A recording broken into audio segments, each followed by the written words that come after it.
statement from Coach Drinkwitz. Yeah, didn't play well enough on the road to give ourselves an opportunity to beat a top 10 team. There's no excuse for it. Didn't play well enough offensively. Weren't able to control the line of scrimmage defensively. We had a couple of busted coverages. They had 3 straight possessions there where they scored before half that really put the game in doubt. And, offensively we had a bunch of drops. So got to improve, got to get a lot better. And I'll open up for questions. All right, first one comes from Peter Baugh. Peter?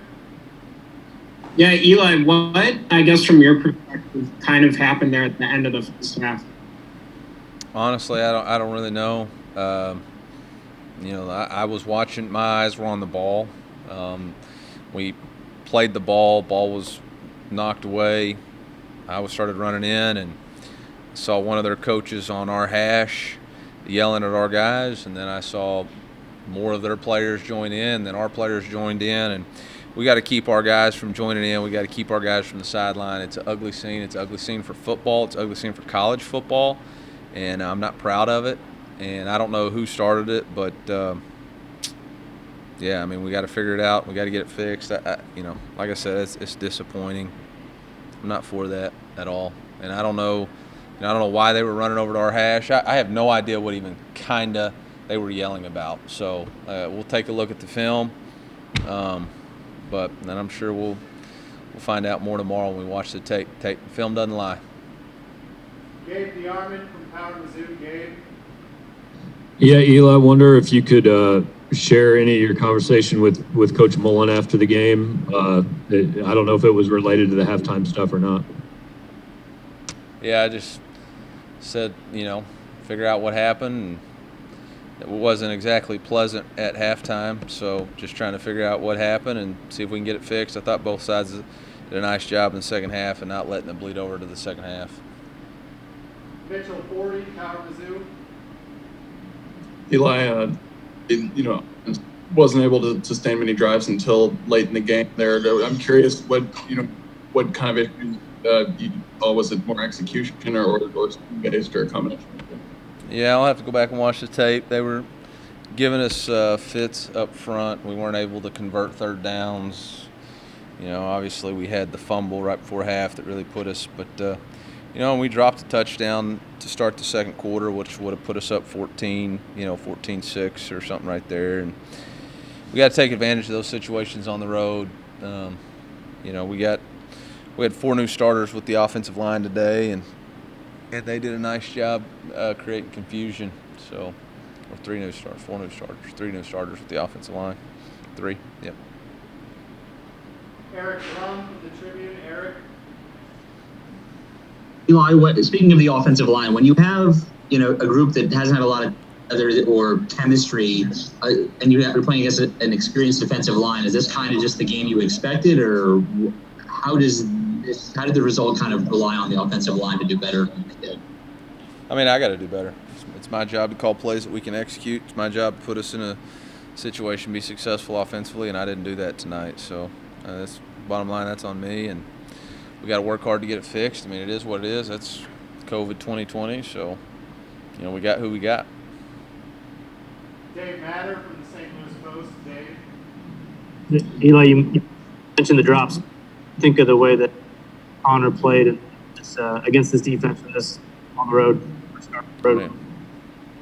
good enough. So wasn't good enough at any phase. Wasn't good enough at quarterback, O-line, wideout, quarterback, head coach. Wasn't good enough. We, didn't score enough points, didn't sustain drives, didn't stay on the field on third down, had a critical 2 fumbles. So we got to improve, and that's what we'll do. But wasn't good enough by anybody. Peter Baugh from The Athletic. Peter? Yeah, Eli, I guess what kind of made it hard to get the downfield attack going? It didn't feel like there were many long pass attempts during the game.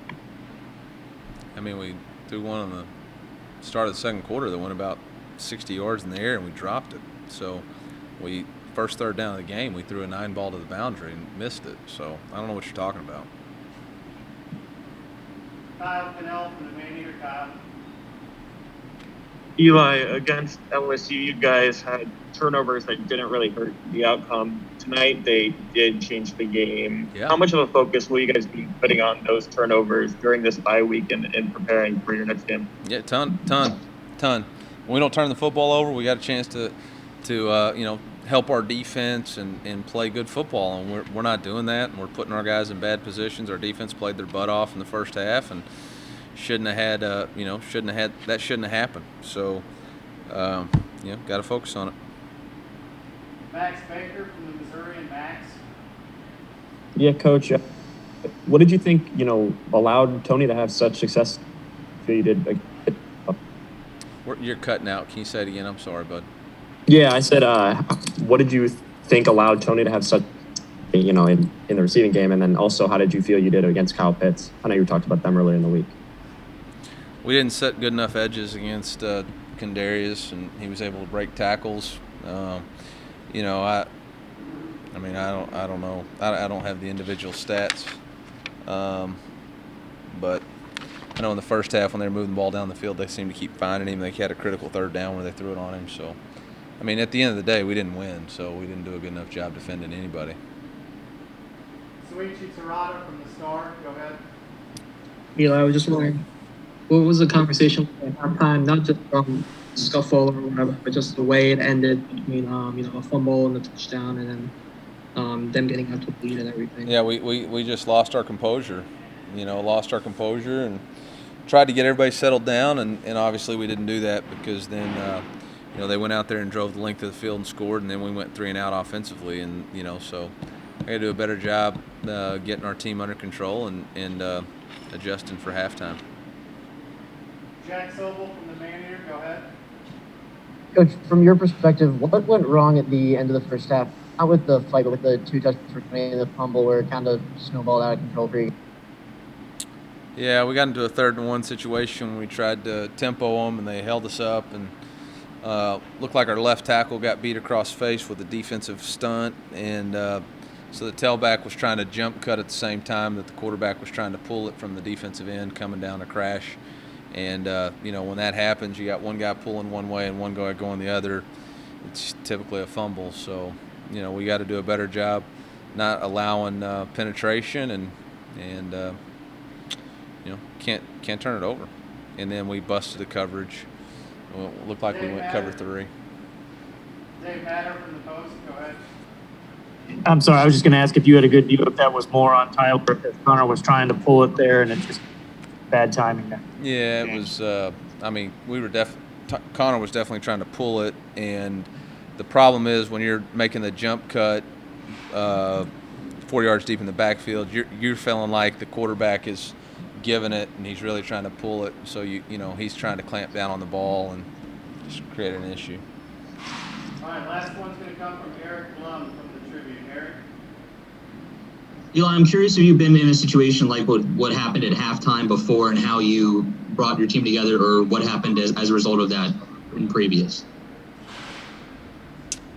As a head coach, I experienced something like that in 2013 at Western Kentucky.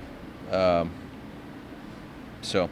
thought our team did a nice job of not retaliating or doing anything in the second half, but obviously we didn't have the focus that we needed to in order to come back to win. So, got to work on it. All right, guys, we're going to bring the players in here in a minute. That's it.